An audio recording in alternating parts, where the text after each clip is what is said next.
1/1/2025 సంవత్సరం నాటికి 18 సంవత్సరాలు పూర్తయిన వాళ్ళందరూ కూడా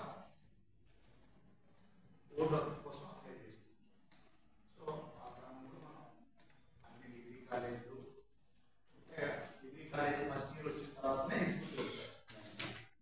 డిగ్రీ కాలేజ్, పాలిటెక్నిక్ కాలేజ్ వాళ్ళందరినీ కూడా స్పీక్ నోడవాల్సి మాట్లాడి చేసి అవగాహన కార్యక్రమం ఎవరైతే 1/1/2025 సంవత్సరాల నిండిపోయారో వాళ్ళు ఇప్పటికి ఇంకా 3 నెలల ముందే ఉంటుంది. అయినా కానీ ఆ రోజు 15 సంవత్సరాలు నిండినా కానీ వాళ్ళందరూ కూడా అప్లై చేసుకోవచ్చు.